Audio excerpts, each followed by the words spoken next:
अस्सलाम वालेकुम दोस्तों, पाकिस्तान जॉब्स मार्केट ऑफिशियल में खुशामदीद। जैसा कि आप स्क्रीन पर देख सकते हैं कि हम अपना एक और वादा पूरा करने जा रहे हैं आपके लिए LLB 3 इयर्स प्रोग्राम के लिए, और इवन के CSS में और अदर पब्लिक सर्विस के जो एग्ज़ाम्स होते हैं, कम्पिटिटिव एग्ज़ाम्स होते हैं, ये सब्जेक्ट उनमें भी काफ़ी इम्पोर्टेंट है। तो हम अभी एक सीरीज़ शुरू करेंगे जिसमें हम तमाम सब्जेक्ट्स जो कि LLB 3 इयर्स के पार्ट 2 में पढ़ाए जाते हैं उनको हम लेक्चर्स की सूरत में रिकॉर्ड करेंगे, और ये आपके होने वाले एग्ज़ाम्स में आपको हेल्पफुल साबित होगा। और इसके अलावा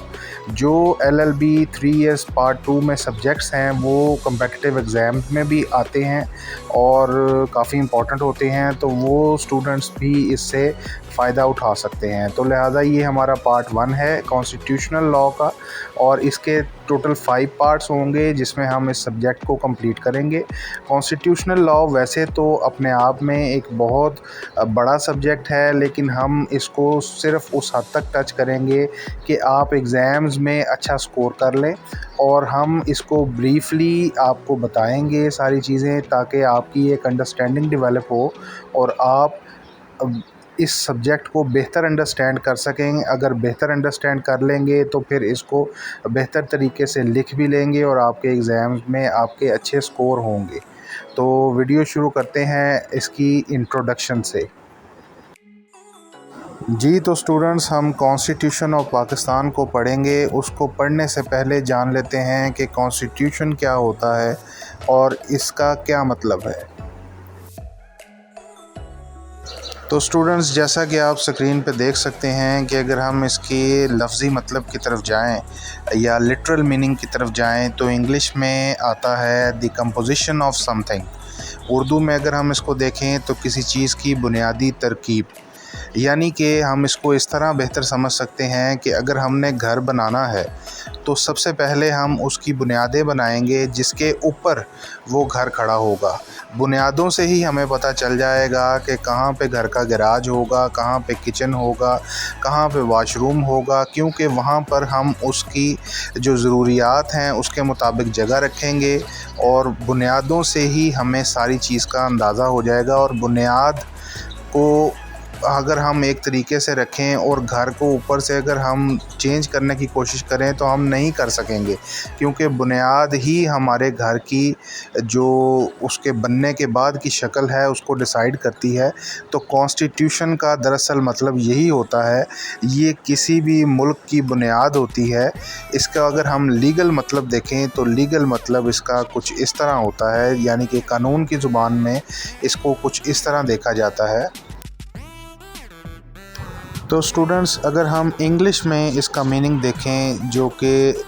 लॉ के मुताबिक इसका मीनिंग है, वो ये है कि constitution is an aggregate of fundamental principles और established precedents that constitute the legal basis of a policy, organization or other type of entity and commonly determine how that entity is to be governed। अगर हम इसको उर्दू में देखें तो उर्दू में इसका मतलब कुछ इस तरह होता है कि किसी मुल्क के बुनियादी कायम करदा असूल का एक दायरा कार जिसके मुताबिक रियासत या रियासत की दीगर तंजीमें हुकूमत करती हैं या उस मुल्क की पॉलिसी बनाती हैं। तो ये इसका उर्दू में अगर हम देखें तो कानूनी लिहाज से ये मतलब निकलता है।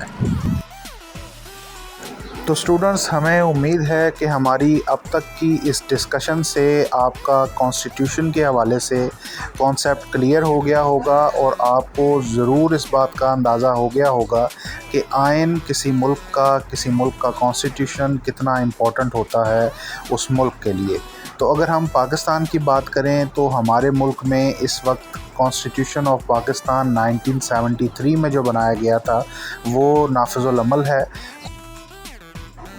और स्टूडेंट्स, पाकिस्तान का ये आइन चंद उन कॉन्स्टिट्यूशंस में शुमार होता है जो कि सबसे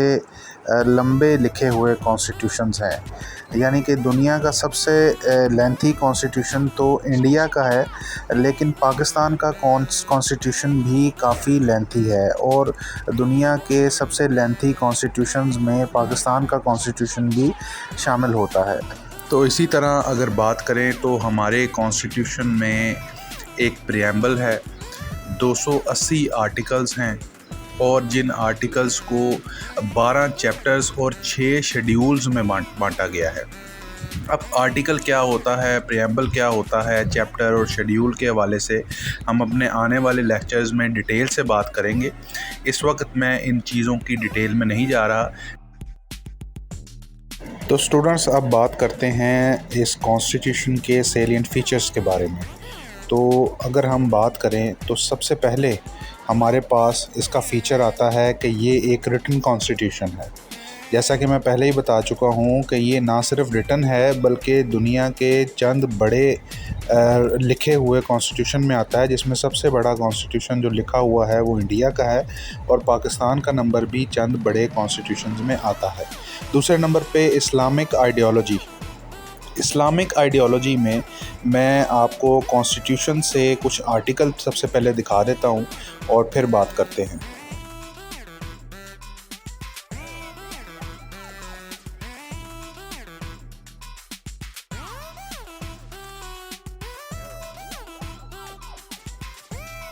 تو اسٹوڈنٹس، یہ آرٹیکلز دیکھنے کے بعد اگر آپ پریامبل بھی پڑھیں تو آپ کو پتہ چل جائے گا کہ اسلامک آئیڈیالوجی کو ہمارے کانسٹیٹیوشن میں بہت اہمیت حاصل ہے۔ اس کے علاوہ اگر ہم بات کریں تو کانسٹیٹیوشن یہ کہتا ہے کہ پاکستان میں فیڈرل سسٹم ہوگا، اور آرٹیکل 1 پاکستان کا بتاتا ہے کہ پاکستان کا نام بھی اسلامک ریپبلک آف پاکستان ہوگا، اور اس میں فیڈرل سسٹم ہوگا، اور آرٹیکل 1 اس کو فردر ڈیٹیل سے ایلیبوریٹ کرتا ہے۔ تو اسٹوڈنٹس، اگر ہم مزید بات کریں تو کانسٹیٹیوشن آف پاکستان یہ بھی کہتا ہے کہ پاکستان میں پارلیمنٹری فارم آف گورنمنٹ ہوگی، یعنی کہ وزیر اعظم ہوگا، اس کی کیبنٹ ہوگی، اور وہ ووٹ سے آئیں گے اور ان کو ووٹ سے واپس بھی بھیجا جا سکتا ہے، اور اس طرح کی فارم آف گورنمنٹ کو پارلیمنٹری فارم آف گورنمنٹ کہا جاتا ہے۔ اس کے علاوہ بائی کیمرل سسٹم بھی ہوگا، جو کہ 2 ہاؤس سسٹم جس کو کہا جاتا ہے، ایک نیشنل اسمبلی اور ایک سینٹ ہوتا ہے، جس کو لا پاس کرنے میں، یعنی کہ ایک بل بنتا ہے نیشنل اسمبلی سے اور وہ سینٹ میں جاتا ہے، اور پھر ایک پراپر پروسیس کے ذریعے وہ پاس ہوتا ہے، اور پھر پریزیڈنٹ اس پہ سائن کرتا ہے، تو مجلس شورا بھی اس کو کہتے ہیں۔ تو آسان الفاظ میں اگر بات کریں تو بائی کیمرلزم کا قانون سازی میں بڑا گہرا عمل دخل ہوتا ہے، اور جب بھی کوئی قانون بنتا ہے تو پھر یہ دونوں ہاؤسز، 2 ہاؤس سسٹم جو یہ بائی کیمرلزم ہے، دونوں ہاؤسز سے ہی قانون پاس ہوتا ہے تو ہی قانون بنتا ہے، ورنہ اگر ایک ہاؤس بھی اس کو نہیں کرتا تو پھر یہ قانون جو ہوتا ہے وہ نہیں بنتا۔ تو اس لیے اس کو کافی امپورٹنس حاصل ہوتی ہے، کیونکہ پارلیمنٹری فارم آف گورنمنٹ ہے، تو اس لیے یہ ایک بڑا امپورٹنٹ رول رکھتا ہے یہ سسٹم۔ تو اسٹوڈنٹس، مزید بات کریں تو کانسٹیٹیوشن آف پاکستان اپنے تمام شہریوں کو فنڈامنٹل رائٹس بھی دیتا ہے، اور یہ تمام رائٹس کانسٹیٹیوشن میں آرٹیکل 8 سے لے کر آرٹیکل 28 تک لکھے ہوئے ہیں، اور اس میں بنیادی حقوق جن کو کہا جاتا ہے، بنیادی حق یہ کانسٹیٹیوشن دیتا ہے جو کہ کوئی نہیں ان سے چھین سکتا، وہ جو کہ تمام شہریوں کے برابر حق ہوتے ہیں۔ اس کے بعد اگر ہم 7 نمبر پہ دیکھیں تو یہ بھی اس کانسٹیٹیوشن کا ایک فیچر ہے کہ یہ جوڈیشری کو انڈیپینڈنٹ کرتا ہے، یعنی کہ جوڈیشری جو ہے وہ بنا کسی خوف و خطر کے انڈیپینڈنٹ ہو کے اپنا کام کر سکتی ہے، اور ایون کہ گورنمنٹ کے اگینسٹ بھی فیصلہ کرنا چاہے، اگر وہ فیصلہ میرٹ پہ آ رہا ہو تو جوڈیشری کر سکتی ہے، اس کے پاس یہ حق حاصل ہے کہ وہ کچھ بھی غلط ہونے سے روکے، چاہے وہ کوئی بھی کر رہا ہو، گورنمنٹ ہی کیوں نہ کر رہی ہو۔ پرنسپل آف پالیسی کی اگر ہم بات کریں تو ریاست پاکستان میں کچھ اصول اور کچھ ضابطے بنائے ہوئے ہیں جو کہ پرنسپل آف پالیسی کے نام سے کانسٹیٹیوشن میں درج ہیں۔ اگر کوئی بھی قانون، کوئی بھی پالیسی، کوئی بھی ایکشن، چاہے وہ سرکار पाकिस्तान की तरफ से लिया जाए या पाकिस्तान की बिहाफ पे कोई ऑर्गेनाइजेशन या कोई एंटिटी लेती है और वो इन प्रिंसिपल ऑफ पॉलिसीज़ के अगेंस्ट हो तो वो नल एंड वाइड होता है और कोई भी कानून भी इन पॉलिसीज़ के अगेंस्ट नहीं बन सकता। तो ये प्रिंसिपल ऑफ पॉलिसी काफ़ी अहमियत की हामिल होती हैं और कानून साजी में और हुकूमत का जो कारोबार है उसको चलाने में ये हुकूमत की रहनुमाई करती हैं और हुकूमत को ये अपनी प्रिंसिपल ऑफ पॉलिसीज़ के तहत ही अपनी पॉलिसी बनानी होती है और चलना होता है। तो स्टूडेंट, अगर हम इसका नेक्स्ट फीचर देखें तो रूल ऑफ लॉ है। कॉन्स्टिट्यूशन ऑफ पाकिस्तान के आर्टिकल 4 में ये वाज़िया तौर पे लिखा हुआ है कि कोई भी इंडिविजुअल या सिटीज़न या ऐसा इंसान जो कि for a time being Pakistan में हो, उसको आप कानून के मुताबिक ट्रीट करेंगे, कानून से हटकर आप उसको ट्रीट नहीं कर सकते। तो रूल ऑफ लॉ हर इंसान के लिए बराबर होगा और हर इंसान पर लागू होगा। तो ये बात हमारे कॉन्स्टिट्यूशन में ज़िक्र है इसका और आर्टिकल 4 इसकी एक बेस्ट एग्जांपल हो सकती है, जैसा कि आप स्क्रीन पर भी देख रहे हैं। मज़ीद बात करें तो हमारा कॉन्स्टिट्यूशन कहता है कि प्रेसिडेंट वफाक की अलामत है और प्रेसिडेंट का ज़िक्र हमारे कॉन्स्टिट्यूशन में आर्टिकल 41 में मिलता है, जहां पर आप स्क्रीन पर देख भी सकते हैं कि प्रेसिडेंट को वफाक की अलामत कहा गया है और हेड ऑफ स्टेट कहा गया है और इनका एलिजिबिलिटी क्राइटेरिया भी इस आर्टिकल में प्रॉपर बताया गया है। और अगर हम मज़ीद बात करें तो हमारा कॉन्स्टिट्यूशन एक बड़ा रिजिड कॉन्स्टिट्यूशन है हमारे मुल्क का। आर्टिकल 239 को आप एक नज़र देखें और फिर इस बारे में बात करते हैं। अब जैसा कि आप स्क्रीन पर देख रहे हैं, आर्टिकल 239 डिफ़ाइन करता है कि कॉन्स्टिट्यूशन में अमेंडमेंट कैसे होगी और 2/3 मेजॉरिटी के साथ होगी और इसलिए ये कॉन्स्टिट्यूशन एक रिजिड कॉन्स्टिट्यूशन बन जाता है क्योंकि इसको अमेंड करने के लिए एक बहुत बड़ी मेजॉरिटी की ज़रूरत होती है। और अक्सर औक़ात आप देखते हैं कि पार्लियामेंट में इतनी ज़्यादा मेजॉरिटी हो नहीं पाती और कोई भी एक्ट पास होना होता है या कोई चीज़ होनी होती है तो उसके लिए कितनी प्रॉब्लम होती है। तो कॉन्स्टिट्यूशन की अमेंडमेंट तो एक्ट पास करवाने से ज़्यादा मुश्किल है, जिसकी वजह से ये एक रिजिड कॉन्स्टिट्यूशन है और इसको अमेंड करना काफ़ी मुश्किल है और ये इसके फ़ीचर्स में शामिल है कि ये रिजिड कॉन्स्टिट्यूशन है। तो ये इसके फ़ीचर्स हमने कंप्लीट कर लिए हैं। अब हम मज़ीद बात करें तो कुछ स्टूडेंट्स से ये बात मुझे अक्सर सुनने में आती है, तो मैं ये बात भी इस लेक्चर में शामिल कर रहा हूँ कि लॉ में और कॉन्स्टिट्यूशन में क्या फ़र्क होता है। तो आपको ये समझाने के लिए मैं आसान सी एग्जांपल दूंगा कि अगर हम बात करें कि कॉन्स्टिट्यूशन, एक्ट, ऑर्डिनेंस और एग्जीक्यूटिव ऑर्डर, इनमें सब में क्या फ़र्क है, तो ये सारे ही लॉ होते हैं। जो किसी भी कंट्री का सुप्रीम लॉ होता है उसको कहते हैं कॉन्स्टिट्यूशन। कॉन्स्टिट्यूशन सबसे सुप्रीम लॉ होता है। अगर हम सबॉर्डिनेट लॉज की बात करें तो एक्ट और ऑर्डिनेंस आते हैं,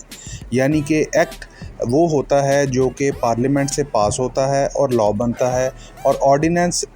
प्रेसिडेंट की तरफ से आता है फॉर अ टाइम बीइंग। जबकि एग्जीक्यूटिव ऑर्डर भी सम हाउ लॉ की हैसियत रखता है, जैसे कि प्रिजाइडिंग ऑफिसर होता है फॉर अ टाइम बीइंग, जो उसका ऑर्डर होता है वो लॉ की हैसियत रखता है। ट्रैफिक पुलिस हो गया और इसमें असिस्टेंट कमिश्नर की जॉब में कुछ ऐसे ऑर्डर्स आते हैं। तो इस तरह के वो ऑर्डर्स जारी करते हैं जो कि for a time being law की हैसियत रखते हैं और वो अकॉर्डिंग टू लॉ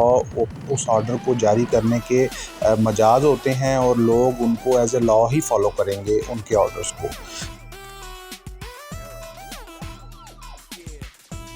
तो स्टूडेंट्स, इस लेक्चर को ख़त्म करने से पहले मैं ये बात भी ऐड कर दूं कि आर्टिकल 5 कॉन्स्टिट्यूशन के अंदर ये बताता है कि तमाम शहरियों को, तमाम लोगों को जो कि पाकिस्तान में हैं फॉर अ टाइम बीइंग या उसके शहरी हैं, कॉन्स्टिट्यूशन को ओबे करना लाजमी है। तमाम गवर्नमेंट को भी, शहरियों को भी, अपोजिशन को भी, हर किसी को कॉन्स्टिट्यूशन को ओबे करना लाजमी है। तो स्टूडेंट, इस वीडियो में अब हम اتنا ہی ڈسکس کرتے ہیں، اور اپنے باقی کے ٹاپکس کو ہم نیکسٹ ویڈیوز کے لیے رکھ لیتے ہیں، اور نیکسٹ ویڈیوز میں ہم اس تمام کانسٹیٹیوشن کے جو امپورٹنٹ ٹاپکس ہوں گے جو کہ ایگزام ریلیٹڈ ہیں ان کو ڈسکس کریں گے۔ تو ہماری نیکسٹ ویڈیو کو ہماری پلے لسٹ سے جا کے آپ دیکھ سکتے ہیں سبجیکٹ کی۔ تو اگر آپ کو یہ ہماری ایفرٹ اچھی لگی ہے، کیونکہ دیکھیں اس میں کافی زیادہ ٹائم بھی لگتا ہے، محنت بھی لگتی ہے، تو اگر آپ سبسکرائب کریں گے تو ہمیں موٹیویشن ملے گی اور ہمارا حوصلہ بھی بڑھے گا۔ تو ضرور سبسکرائب کیجئے، بیل آئیکن کو دبائیے اور اپنے دوستوں کے ساتھ شیئر کیجئے ویڈیو کو۔ بہت شکریہ، اللہ حافظ۔